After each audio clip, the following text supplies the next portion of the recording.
सेहत की वज़ीर यास्मीन राशिद ने एक तरह से वैक्सीन से लाताल्लुकी का इजहार किया है और दूसरे अल्फाज में ये कहा है कि जागते रहना, हम पे ना रहना, क्योंकि उन्होंने कहा है कि वैक्सीन अपनी जिम्मेदारी पे लगवाएं। उनका कहना यह भी था कि वैक्सीन से बूढ़े लोग मर रहे हैं। स्टेटमेंट आई, उसके हवाले से कंफ्यूजन जरा फैल गई। यास्मीन राशिद साहिबा ने यह कहा है कि get vaccinated at your own risk. हमसाया मुल्क जो कि बहुत ही हम उनको मतलब बुरा भला कहने के हैं कि उन लोगों ने शुरू कर दी, they have generated their own vaccine और बना के वहां पे कर रही हैं। मेरा एज मेडिकल प्रोफेशनल और बीइंग अ पाकिस्तानी ये सर शर्म से झुकता है। अवाम कोरोना वैक्सीन अपनी जिम्मेदारी पर लगवाएं। जय हिंद दोस्तों, आपको पता है दोस्तों, पाकिस्तान को भीख में चीन से वैक्सीन की कुछ डोजेज मिली हैं, लेकिन इस चीनी वैक्सीन पर पाकिस्तान में एक नई बहस शुरू हो गई है। इमरान खान की स्वास्थ्य मंत्री ने इस चीनी वैक्सीन पर ऐसा बयान दिया है कि पूरे देश में हड़कंप मच गया है। यास्मीन राशिद ने यह कहा है कि जनता को इस चीनी वैक्सीन को अपने रिस्क पर लगाना होगा, सरकार की कोई जिम्मेदारी नहीं होगी। इस बयान से पाकिस्तान में खौफ का माहौल है। पाकिस्तानी मीडिया ये चर्चा कर रहा है कि क्या ये चीन की वैक्सीन लगाना सेफ है, और बता रहा है कि जब सरकार ही इस वैक्सीन के बारे में डबल माइंडेड है तो जनता इस वैक्सीन पर बिल्कुल भी विश्वास नहीं करने वाली। दूसरी तरफ पाकिस्तानी मीडिया ये भी बता रहा है कि हमारे पड़ोसी मुल्क भारत ने देखो अपनी वैक्सीन कैसे इतनी जल्दी जनरेट कर ली है। आज की वीडियो में पाकिस्तानी मीडिया ने और क्या कहा, so guys let's start this very interesting video. सेहत की वज़ीर यास्मीन राशिद ने एक तरह से वैक्सीन से लाताल्लुकी का इजहार किया है और दूसरे अल्फाज में ये कहा है कि जागते रहना, हम पे ना रहना, क्योंकि उन्होंने कहा है कि वैक्सीन अपनी जिम्मेदारी पे लगवाएं। उनका कहना यह भी था कि वैक्सीन से बूढ़े लोग मर रहे हैं एक ज़िम्मेदार हुकूमती शख्सियत की तरफ से, और वो शख्सियत जो सेहत की उमूर को देख रही है। इस ऐसे गैर जिम्मेदाराना बयान के बाद बहुत सारे लोग मखमसे का शिकार हो गए हैं कि वैक्सीन लगवाई जानी चाहिए या नहीं। लेकिन एक बयान आ गया कल परसों, यही बात बार बार की जा रही थी। तमाम टीवी चैनल्स और अखबारात की शाह सुर्खियों की जीनत थी। हम बहुत खुश थे, चीन से हमें वैक्सीन मिल गई है, और कोरोना से सताए हुए लोग जो हैं वो उससे बहुत ज़्यादा खुश हो रहे थे कि वैक्सीन आ गई है। इस मौके पर यास्मीन राशिद साहिबा ने एक सहाफ़ियों से बातचीत करते हुए एक बयान दिया। बल्कि मेरा ख्याल है मैं आपको पहले वो बयान सुना देता हूँ ताकि आप उनकी गुफ्तगू उन्हीं की ज़बानी सुन लें, फिर हम उसके ऊपर तबसरा लेते हैं। यास्मीन राशिद साहिबा ने क्या कहा, ज़रा वो सुनाइए।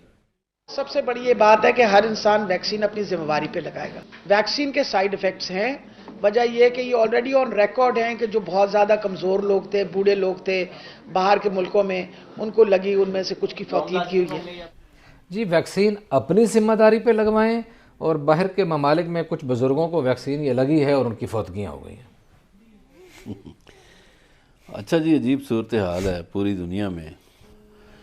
अब चीन हमारा दोस्त है, उसने दोस्ती में वैक्सीन हमें भिजवाई। जी हाँ, अमीर मुल्कों ने वैक्सीन खरीदी है। जी हाँ, हमें तोहफे में मिल गई। अब हम उसकी नाशुक्री कर रहे हैं। अब डॉक्टर साहबा जो हैं उन्होंने देखिए कि उनकी अपनी हुकूमत ने ये वैक्सीन मंगवाई, उनके दौर में आई। जी हाँ, और डॉक्टर साहबा ने एक बयान झड़ के खुद उसको मुतनाज़ा बना दिया। ऐसे ही है। अब जो दोस्ती पे तो शक नहीं करना चाहिए। चीन जैसा हमारा अजीम दोस्त, अब उन्होंने तो हमदर्दी में एक वैक्सीन भिजवा दी, लेकिन यहाँ जो है वो सूरत हाल और होगी। अब इन्होंने डराना शुरू कर दिया। ये जो आपने अच्छा, वो जो अपोजिशन बाज़ औक़ात कहती है ना अली रज़ा साहब कि इस हुकूमत को मुखालफिन की ज़रूरत नहीं, ये खुद ही आपने मुखालिफ। और ये जो आप बात कर रहे हैं, ये तो पंजाब की आपने बात की, और पंजाब की एक बड़ी अहम वज़ीर से जो उन्होंने ये अल्हम्दुलिल्लाह विफाक में भी सूरत हाल कोई ज़्यादा इतनी कोई तसल्ली बख्श नहीं है। जो माजी में हजूर जनाब ज़फ़र मिर्ज़ा थे, जो हमने कल इशारा भी किया था, उन्होंने भी एक काम किया एक कैबिनेट से, वो भारत से कुछ चीज़ें मंगवाने की बात की गई और कुछ वो मंगवाई गई, और उसकी आड़ में बहुत कुछ मंगवाया गया। वो मंगवाया गया जो यहाँ जायज़ नहीं था। तो जब वो पता चला कि वो मंगवाया गया है, मंगवाया जा चुका है, और उस पर जब लय दे बहुत ज़्यादा हुई और वहाँ कहा गया कि ये अनजस्टिफाइड है, इसके ऊपर एक्शन होगा, तो उन्होंने एक बारीक वारदात ये डाली कि वज़ीर आज़म के और काबीना को बताए बग़ैर ही नीचे से, अच्छा हालांकि काबीना के फ़ैसले में कानूनी तौर पर तो कोई तब्दीली नहीं हो सकती, उन्होंने एक आर्डर के ज़रिए अज़ खुद ही एक तब्दीली की, काबीना के फ़ैसले में रद्दोबदल की गई और उसमें वो चीज़ें शामिल कर दी गई जो चीज़ें सिरे से थी ही नहीं। अच्छा, जी वाह, जी वाह, जी जी वाह, जी वाह, जी, सुभान अल्लाह। सुभान अल्लाह। दुनिया के अंदर जो साइंस ने एक किया कि उन्होंने एक फास्ट ट्रैक के ऊपर इंस्टीट्यूशंस ने दिन रात काम किया और अल्हम्दुलिल्लाह कि आज दुनिया के अंदर वैक्सीन मौजूद है। हमारा concern as Pakistan medical association है कि मौजूदा हुकूमत ने रिसर्च के अंदर आउटपुट इज जीरो। कि आज हम कोविड के अंदर दुनिया की तरफ देख रहे हैं, हम साया मुल्क जो कि बहुत ही हम उनको मतलब बुरा भला कहने के हैं कि उन लोगों ने शुरू कर दी, they have generated their own vaccine और बना के वहां पे कर रहे हैं। मेरा एज मेडिकल प्रोफेशनल और बीइंग अ पाकिस्तानी ये सर शर्म से झुकता है जबकि मैं देखता हूं कि हमारे यहाँ किसी किस्म की वैक्सीन की रिसर्च के ऊपर कोई काम नहीं हुआ। अवाम कोरोना वैक्सीन अपनी जिम्मेदारी पर लगवाएं। डॉक्टर यास्मीन राशिद के इस बयान ने एक नई बहस का आगाज कर दिया है। लेकिन अच्छा डॉक्टर साहब, ये भी बताइएगा कि एक स्टेटमेंट आई और मतलब इस मामले को पॉलिटिसाइज करना नहीं चाहिए, ये बहुत अफसोसनाक है, लेकिन एक स्टेटमेंट आई उसके हवाले से कंफ्यूजन जरा फैल गई। यास्मीन राशिद साहिबा ने ये कहा है कि get vaccinated at your own risk.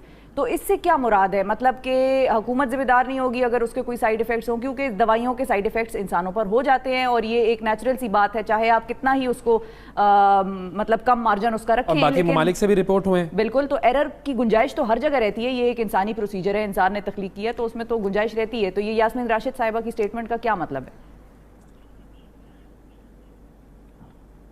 देखिए जी, मेरे ख्याल से जो मैंने सुना और जो मुझे समझ आई वो ये है कि वो ये कहने की कोशिश कर रही थी कि जो वैक्सीन का अमल है वो वॉलंटरी होगा, यानी इसमें कोई ज़बरदस्ती किसी की नहीं होगी। ज़ाहिर है अगर कोई शख्स किसी वजह से कहे कि मैंने ये नहीं लगवानी तो हम उसको ज़बरदस्ती ना कर सकते हैं, ना करनी चाहिए। यहाँ तक तो बात दुरुस्त होगी। जहाँ तक साइड इफ़ेक्ट्स की या उसका ताल्लुक़ है, देखिए किसी भी चीज़ के, किसी भी दवा के साइड इफ़ेक्ट्स पोटेंशियली हो सकते हैं, लेकिन ये कितने हैं और क्या हैं इसको तयन करने के लिए रिसर्च की जाती है। ये जो फ़ेज़ 1, 2 और 3 के ट्रायल्स जिनका इतना चर्चा रहा है, आखिर उसका मकसद यही होता है कि वैक्सीन की जो सेफ्टी है और उसके साइड इफ़ेक्ट्स हैं और उसकी अफादियत, वो सारी चीज़ें सामने आ जाएं। कुछ साइड इफ़ेक्ट्स बड़े नेचुरल से होते हैं, कॉमन होते हैं, बाजू में दर्द होना जहाँ वैक्सीन लगी है, थोड़ा बहुत बुखार होना, कुछ एक्स एंड पेन्स, दर्द वगैरह, तो ये चीज़ें एक आध दिन में ठीक हो जाती हैं। अब जब आप इस चीज़ को तोलें, इस हल्के से साइड इफ़ेक्ट को तोलें इस चीज़ के बरक्स कि ये बीमारी हमारे साथ क्या करती है और कितना ख़तरनाक मामला करती है और कितनी नौजवान और बुज़ुर्ग लोग हमारे जो हैं इससे गए, तो इसमें फिर वाज़ेह हो जाता है कि ये वैक्सीन ज़रूर लगवानी चाहिए।